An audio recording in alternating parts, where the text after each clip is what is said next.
Ces canaux d'irrigation sont dans le contexte montagnard un peu comme les vaisseaux sanguins qui irriguent en fait un territoire.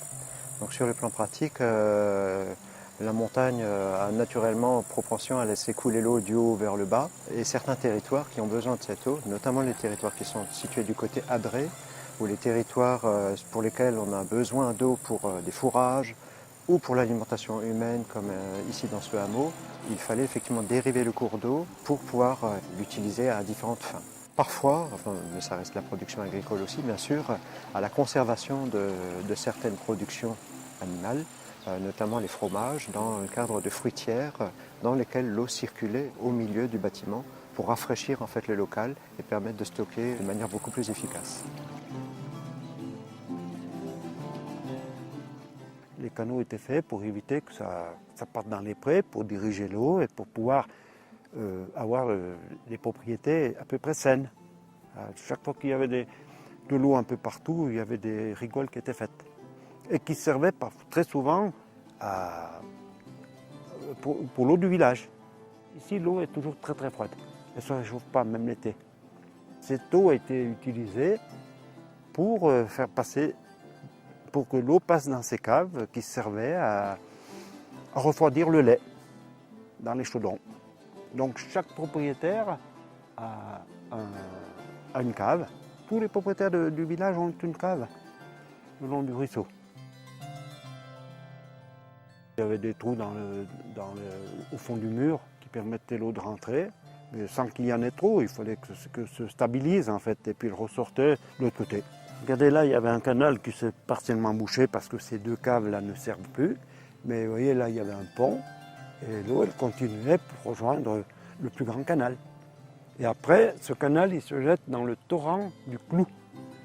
Ça c'était quelque chose de vraiment utiliser la nature. Voilà. Faire ces caves pour pouvoir rafraîchir le lait, c'est qu'il fallait que le lait soit frais pour qu'il se conserve. Plusieurs jours, parce que bon, il n'y avait pas de gros propriétaires, c'était 3 ou 4 vaches, pas plus. L'eau c'est vital, hein. Sans eau on ne peut pas vivre. Que ce soit l'eau du canal anciennement ou que ce soit l'eau pour boire maintenant, c'est indispensable. Le souci, c'est quand il y a eu les travaux du barrage du Clou en dessus, cette eau du barrage, elle va à Tignes. Et donc ils ont percé la montagne et tous les anciens craignaient que ça nous enlève les sources qui viennent ici, dans les mares.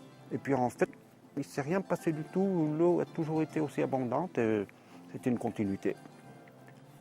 Même les années sèches comme cette année, vous voyez, ça ne manque pas d'eau.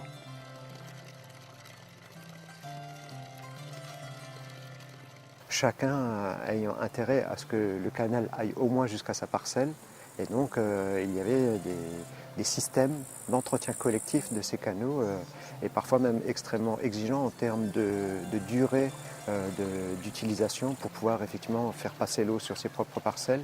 C'était parfois chronométré aux minutes près, avec des systèmes donc de vannage et de répartition de cette eau dont on a encore trace aujourd'hui.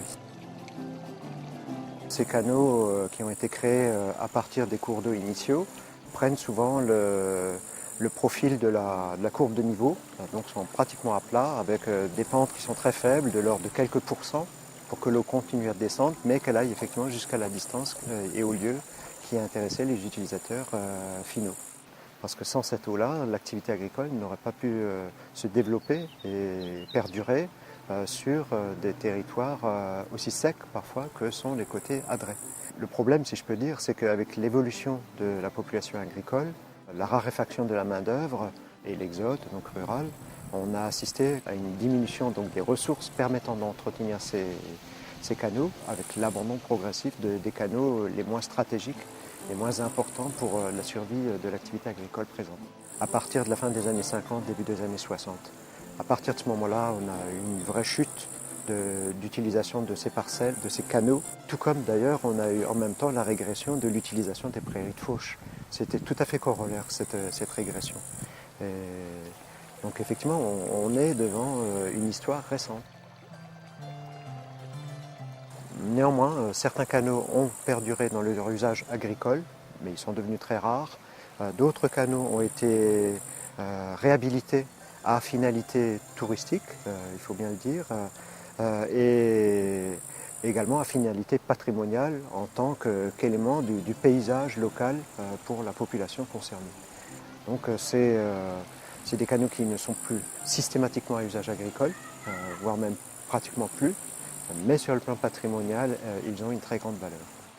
Il a une valeur sentimentale parce que depuis tout gamin, nous avons participé aux corvées, nous avons vu les anciens faire ces corvées. Il a une valeur patrimoniale parce que c'est un ouvrage d'art assez exceptionnel. Malheureusement, il y en a beaucoup qui ont disparu dans la région. Et puis, il a encore un peu sa vocation première parce qu'il y a encore des secteurs où on peut s'en servir pour arroser, ne serait-ce que les jardins d'ailleurs. Ce que je sais, c'est qu'il existait au XIIIe, XIVe siècle, il existait puisqu'on a retrouvé sa trace dans des documents. Il partait à 1900 mètres d'altitude. Le village de Montrigon est à 1000 mètres. Et la restitution se fait à l'Isère à 850 mètres d'altitude. Entre 62 et 65, on a fait les dernières corvées, se sont effilochées. Mais il a fonctionné à peu près normalement, selon la tradition, jusqu'à ces années-là. Je voyais partir tous les 1er mai, les anciens faire la corvée, enfin les anciens, les jeunes de l'époque, faire leur corvée pour avoir leur eau au printemps pour arroser leur pré.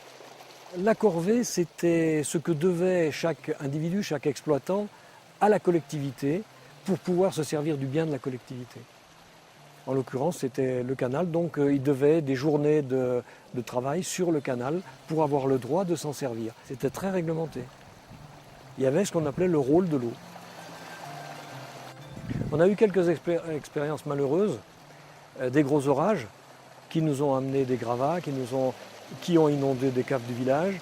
Et je pense qu'à l'époque, nous avons compris que nous avions le besoin aussi de l'entretenir pour la préservation des biens. On essaye de le faire dans l'esprit des anciens, avec la pierre. Alors évidemment, on a des moyens qui sont bien supérieurs, notamment au niveau des engins qui nous permettent d'aller plus vite, mais on veut le refaire dans l'esprit des anciens avec des pierres de boue, de façon à lui donner la plus grande pérennité possible. Le temps n'a pas eu de prise sur l'ouvrage finalement. Il n'y a pas eu de prise. Le temps a continué à s'écouler et l'eau continue à s'écouler depuis le début. Et je pense que ça s'écoulera encore longtemps, j'espère, par ce canal, par cet ouvrage.